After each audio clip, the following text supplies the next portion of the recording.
मेरठ हत्याकांड, मुस्कान साहिल को फांसी होगी या होगी उम्र कैद? एक्सपर्ट्स की इस पे क्या राय है, जानिए इस वीडियो में। नमस्कार, आप देख रहे हैं इन्फिनिटी लाइव। सौरभ की बॉडी के 4 टुकड़े करके तकिए के कवर में रखे गए। 2 चाकू भी ड्रम में सीमेंट में जमा दिए गए। पुलिस ने इन्हें बरामद कर लिया है। अब अगर मुस्कान और साहिल अपने कबूलनामे से मुकर भी जाएं, तब भी सबूत पर्याप्त है, ये कहना है मेरठ के सरकारी वकील आलोक पांडे का। सौरभ हत्याकांड के 22 दिन बीत चुके हैं। अब तक कई ठोस सबूत पुलिस के हाथ लग गए हैं, कई सबूत नहीं भी मिले हैं, जिसकी तलाश जारी है। हत्या का खुलासा वारदात के 15 दिन बाद हुआ था, जिसके कारण पुलिस को सबूत ढूंढने में दिक्कत हो रही है। मुस्कान ने अपने बयान में चाकू, सीमेंट, रेत, ड्रम और नींद की दवा खरीदने वाले दुकानदारों के बारे में बताया था। वहां से भी सीसीटीवी रिकवर नहीं हो सके हैं। चलिए आपको बताते हैं कि पुलिस को अभी तक जो है क्या साक्ष्य नहीं मिले हैं। 3 रूट के सीसीटीवी नहीं मिले हैं, पुलिस ढूंढ रही है। पुलिस को 3 मार्च की रात के साहिल मुस्कान के मूवमेंट की सीसीटीवी फुटेज नहीं मिले हैं। 3 रूट के सीसीटीवी ढूंढे गए, लेकिन इन रास्तों पर पड़ने वाले किसी भी घर पर कैमरे नहीं लगे हुए थे। ये रूट कौन से है वो आपको बता देते हैं। तो सौरभ की मां का घर रात में 9:30 बजे अपनी मां के घर से किराए वाले मकान तक आया था, खाना लेकर वापस गया। साहिल के घर से मुस्कान का घर रात में करीब 11:30 बजे साहिल मुस्कान के घर गया और मुस्कान के घर से साहिल का घर रात में 3 बजे मुस्कान साहिल के साथ उसके घर गई, साथ में लाश के 3 टुकड़े भी ले गए थे। आरोपी साहिल ब्रह्मपुरी में रहता था। सौरभ और मुस्कान किराए में इंद्रनगर में रहते थे। ब्रह्मपुरी में ही एक कॉलोनी है। मुस्कान का मायका और सौरभ के माता पिता भी इंद्रनगर में ही रहते हैं।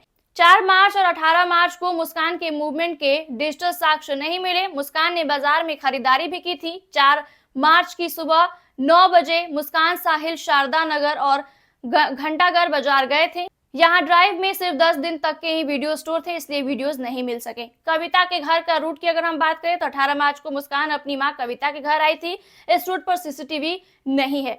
जिन सीसीटीवी में मुस्कान साहिल दिखे हैं वो थाने के सीसीटीवी क्राइम सपोर्ट से पुलिस मुस्कान साहिल को थाने लाई। 19 मार्च को थाने के सीसीटीवी में दोनों दिखाई दिए हैं। सौरभ के घर के पीछे जो सीसीटीवी लगा है, 19 मार्च को घर के पीछे लगे कैमरे में पुलिस मुस्कान को लेकर जाते हुए दिखी है।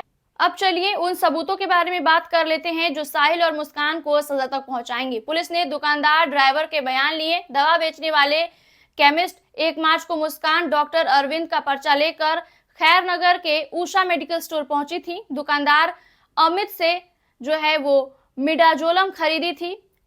ड्रम बेचने वाला दुकानदार की अगर हम बात करें तो 4 मार्च की सुबह करीब 10 बजे घंटाघर रोड के बाजार में सैफुद्दीन की दुकान से ड्रम खरीदा था। वहीं शारदा रोड पर स्थित सिंघल जी बर्तन वाले दुकान से मालिक अंकित से चाकू खरीदा था। 4 मार्च को शिवा टूर एंड ट्रैवल की क्रेब बुकिंग की थी। 13 दिन तक कार को शिमला मनाली में अजब सिंह चला रहा था। वहीं अब सीनियर एडवोकेट अनिल बख्शी का व्यू अगर हम जाने तो जब उनसे सवाल किया गया कि सौरभ के 4 टुकड़े करने वाले साहिल को उम्र कैद होगी या फांसी की सजा, तो उन्होंने जवाब दिया मुस्कान और साहिल को उम्र कैद होने की संभावना ज्यादा है। 1979 तक कत्ल के केस में फांसी की सजा दी जाती थी, लेकिन अब जो है अमेंडमेंट होने के बाद हत्या के केस में आजीवन कारावास की ही सजा दी जाती है। मर्डर केस में क्रूरता या फिर रेयरेस्ट ऑफ द रेयर तरीके से मर्डर होने पर ही फांसी की सजा दी जाती थी। जब उनसे दूसरा सवाल किया गया कि ये rarest of the rare case आखिरकार क्या होता है, तो उन्होंने जवाब दिया कोई case rarest of the rare है या नहीं, यह कानून में कहीं बताया नहीं गया है। आज से 3 साल पहले भी सुप्रीम कोर्ट ने एक केस में फांसी को उम्र कैद में बदल दिया था। हर मर्डर ब्रूटल होता है, लेकिन वो रेयरेस्ट ऑफ रेयर नहीं हो सकता है। कई बार ये जज पर निर्भर करता है कि वो किसे रेयरेस्ट ऑफ द रेयर मानते हैं। ऐसा और तमाम खबरों के लिए देखते रहिए infinity live. Please like, share and subscribe to our YouTube channel.